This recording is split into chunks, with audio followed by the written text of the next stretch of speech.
What's up guys, Mike from Rockville, and today I'm going to be showing you how to set up your CL12 in-ceiling and in-wall speaker wire. Now these are available in 3 different size lengths of 100 feet, 250 feet, and 500 feet, but the way to set them up is all exactly the same. Now all of this speaker wire functions exactly as normal 12 gauge speaker wire, but the CL2 rating means that it's passed the National Electrical Code test for a high rating of fire resistance. So the cable is not going to burn down during a surge of electricity of up to 150 watts, and the cable itself will not carry a flame, which is why we recommend using it in your home, office, or commercial space, in your wall, or in your ceiling.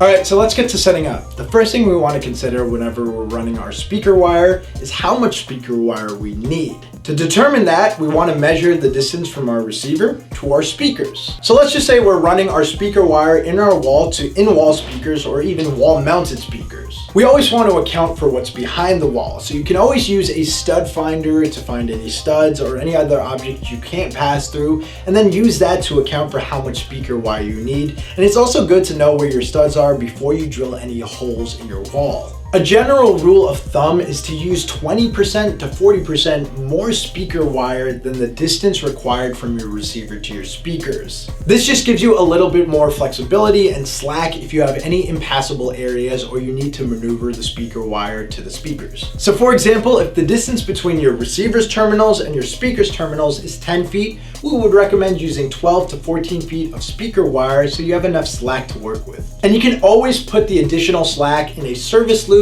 which just gives a little bit of a neater look. So now when it comes time to drill the holes into your wall, we always recommend that you make the holes bigger than the speaker wire so it can easily travel through it. The other thing we recommend is making the holes at the heights of the electric already run in your room. What I mean by that is matching the holes with the power outlets in your room or even light switches in your room.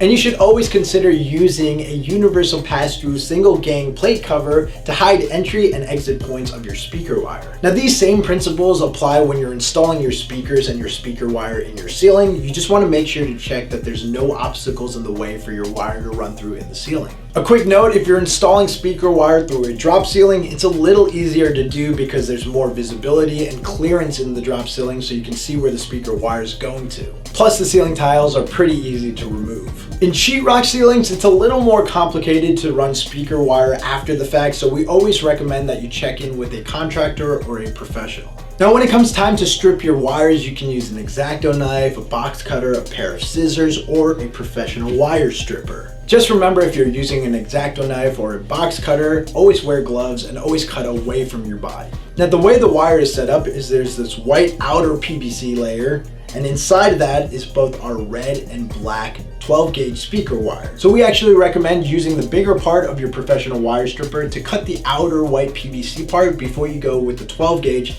to strip the wire. Once you've cut around the white PVC portion, you can then begin to strip your wire. To strip the black and red casing, we're then going to line it up with the 12 gauge marking on our wire stripper and just strip away. At this point, you have the raw wire exposed, which means you can go directly into the speaker terminals on your speaker or your amplifier, or if you need to, you can go into a banana connector. This just makes plugging in a little easier. So at this point, we have our speaker run through our wall or in our ceiling. We have our raw wire exposed or connected to a banana cable. And now the last thing to do is just plug it into the appropriate terminals on our speaker and on our receiver. Just make sure that the black wire goes to the negative terminal and the red wire goes to the positive terminal. And that's it, you're all done. So hopefully this video showed you how easy it is to install and use the CL12 in ceiling and in wall speaker wire. But if you have any questions, comments, or concerns, feel free to reach out to our customer support tech team through phone or email. As always guys, I'm Mike from Rockville, and I'll see you in the next one.